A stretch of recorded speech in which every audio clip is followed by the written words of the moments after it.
Hi Stampers! If you are like me and you absolutely cannot get enough of the watercolor block print technique, then get ready for another one. I just adore this technique. It is so beautiful and it goes with so many stamp sets, as you have seen over the last couple of videos. And so today's version is a different suite altogether.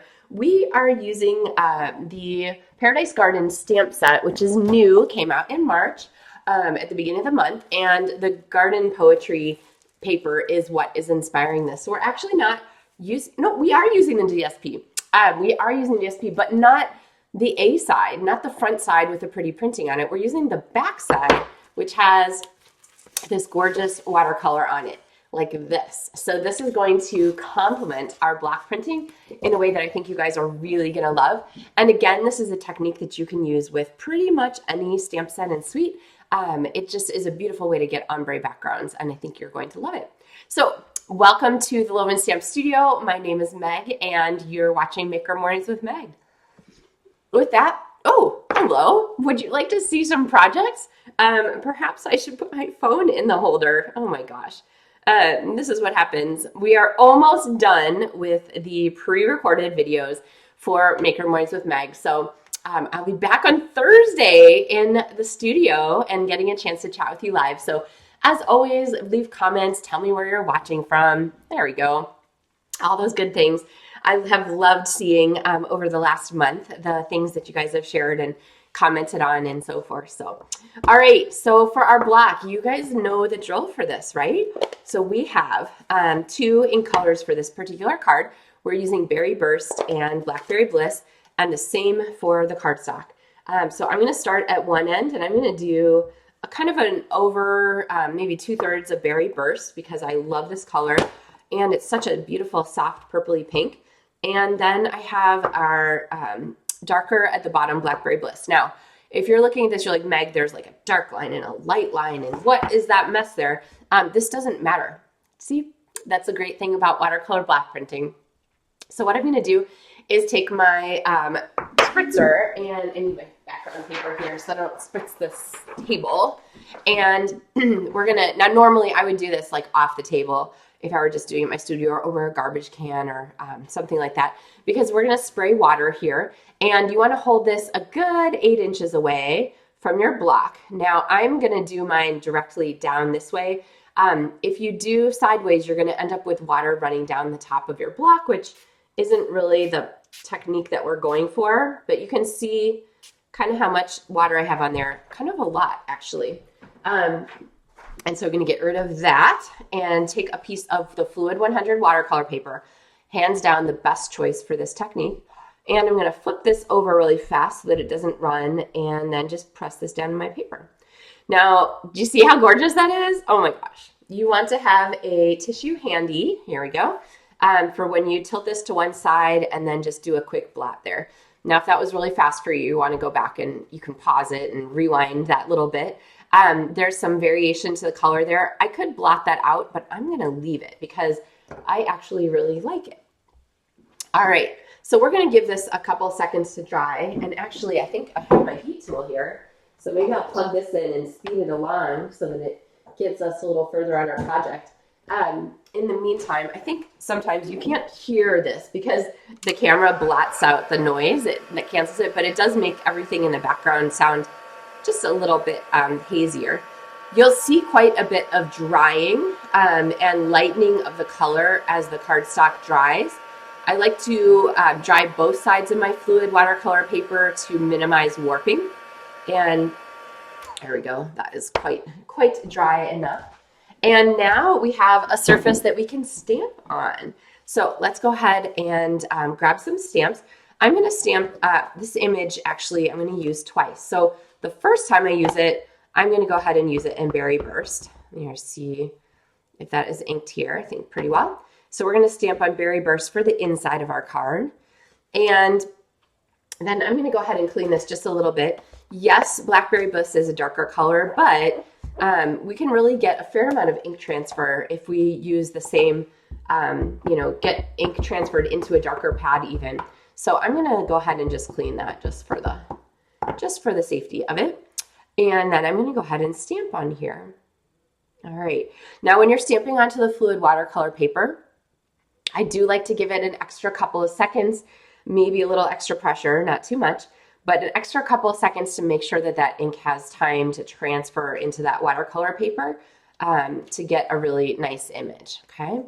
And then we're going to add a little bit of the greenery here in purple, but greenery. And I'm going to make sure that's inked evenly to start with, and then go ahead and stamp on here. Now, colors like Blackberry Bliss and Berry Burst, they do have a tendency to stain your stamps. It doesn't interfere with how well that stamp works. Your stamp still is perfectly wonderful, works fine. I could use this on a yellow ink pad and it's not going to transfer color out of the photopolymer or out of the polymer material into my pad. So even though the stamp is stained pink-ish, it's not going to interfere with its function. On some stamp sets, I actually find it easier to see what's going on once they've been stained. I don't know if I've ever stained a stamp on purpose, but sometimes like with a two-step stamp where you really want to be able to see where the outline of the stamp is, it's easier to see what's going on. So, all right. And then let's add just a little bit of, we're going to add some dots here around our, maybe just one. I think one. When you look at something and you think, where should I add more? The answer is often you shouldn't. So I'm just going to add one there and call it done. And then we're going to work on the front of our card. So we have this piece of Berry Burst. Our card base is just a standard half sheet, 5.5 by 8.5, folded in half. And then I have a piece of Berry Burst here that is 4 inches by 5.25. And I want to give this a little bit of interest to go on the background behind our panel here. And so to do that, I'm going to use the Paradise Garden Hybrid Embossing Folder. Now, when you get this as a bundle, you get the stamps and you get the dies and you get the embossing folder. The bundle comes with all 3 of these pieces. So don't be confused, like, wait, how do I get the embossing folder? That being said, the way to get the embossing folder is with the dies. You can't order this all on its own, which I would have. I love it as part of the bundle, but I love this folder just as a beautiful embossing folder. It gives such a great pocket with such really nice detail and embossing. And I need my embossing folder here to be able to cut this for you, or emboss this for you. There we go. Goodness. All right, it got caught up with the dies. Imagine that. So we're going to go ahead and we're going to pop this in. Now this is a hybrid embossing folder, which means it's one of the thicker ones. So we're going to make sure, first of all, never put your cardstock in the hinge edge, right? There's a place where the folder gets thin. If your cardstock is in there, you have a chance of busting your folder out. And we don't want to do that. So be careful not to put no cardstock in the hinge. No folders were harmed in the filming of this video. And then what we're going to use for this is the number 4 plate, which is the specialty plate. I'm trying to remember. Sometimes you might find this is a clear blue plastic plate that's also the same thickness. That one works too, depending on the age of your die cut machine. But we're going to go ahead and use this. Always make sure that this is the part that the rollers are hitting. So I'm going to put it in this way. You never want your rollers to roll right on your folder. So all we have is our number 1 plate, our folder, and our number 4 plate. This is what is going into my machine. And we're doing this hinge first, as Stampin' Up! Has instructed us to do. So when we come out at the other end, we'll do our reveal together. We have like super amazing embossing here. It embosses both up and down for a really, actually, does it emboss down? I don't know. Usually the 3D embossing folders emboss up and down, which gives them just a much nicer pocket kind of embossed image. So whether it does or not. Now you can also put the die that comes with it inside the folder, and you can die cut the leaves out of here also. For our card, this gave us a little bit too much busyness to our background, so I'm going to use it plain. But let's go ahead and glue this down. Berry Burst and Blackberry Bliss together are some of my favorite colors. You guys know I love purples, and so this one is such a nice match for purples. And speaking of matching, now we have this really pretty ombre background here to go with it. And we know that it's going to match nicely because it is the same colors as used in the cardstock. All right, we just took our ink to spread those out. All right, so we're going to give that a second to grab, and then we're going to work on our greeting. Now this is, like I said, a piece of that designer series paper. It comes in 6 different colors in this particular package. So there's this one that's more crushed curry. There's this one that's blueberry bushel. There is this one, which, I don't know, is that Poppy Parade? Let me check. Yeah, Poppy Parade. There's a shaded spruce, and oh, it might be Flirty Flamingo too. It's sort of a Poppy Parade Flirty Flamingo crossover. Goodness, where's the green? There's one there that's blueberry bushel and shaded spruce.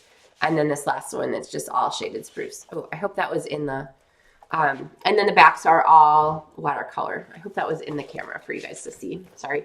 I get so excited looking at the paper, I forget to look up and see where we're at. All right, so I have die cut this with the hexagon die from this Paradise Garden set, which I think you can see gives a really pretty little detail line around the edge, which I love. And I'm going to take this, wishing you a lovely day. Such a great all-purpose greeting. Wishing you a lovely day. I mean, who wouldn't want to be wished a lovely day, right? So we're going to have this set on our card here. And the last thing I want to do is give this some embellishments. This is going to go inside our card. And to give this some embellishments. So since we're using the Berry Burst, then we have this Berry Burst shiny ribbon that is... oh, I just looked at the other languages. Explosion de Bailly. I assume that's the French one. How fun. It's an explosion, Berry Burst. But we're going to go ahead and we're going to layer this here on the back. Now, I'm going to do one of these little like zigzaggy things, which I adore. But sometimes they're a little tricky to get to stay where you want them. And so I'm going to give you a trick for this. Enter our dimensional backing. See, the sheet's almost empty except for those edge pieces. I'm going to take this and arrange it from the front where I want it.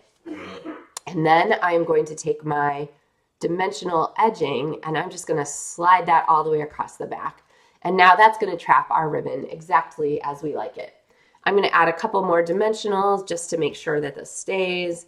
And then we're going to peel all these off. And that same dimensional strip is also going to help hold our element in place. And there we have our wishing you a lovely day. But we should glue this in so it doesn't keep falling out. We are not quite done because this suite has the most amazing epoxy dots that I have seen for a while. There we go with our center. I love these. So these are the Garden Epoxy Dots. And they include both these little florals and plain dots. So we're going to go ahead. I'm going to use a floral. They're my favorite. And I'm going to pop it right on here. And because the background is a little bit lighter, you can see in real life, maybe not so great on video, you can see that little flower poking through as a visual. So wishing you a lovely day. So that is our latest of our cards here. Let me show you some of the others that we've done lately. Where are they? Goodness gracious. Okay, well, I guess I'm going to show you. I don't remember what I've showed you now. This is such a, oh, here. This is one of the ones that I shared earlier this month. Here we go. With all this recording, I'm like getting off of my, which ones have I showed you? Which ones am I pre-recording? This one too. This is a watercolor ombre block printing there on the greeting. And then we just die cut that label. And then this is one that I did for the Maker Club. That I did in February for the Maker Club that I run.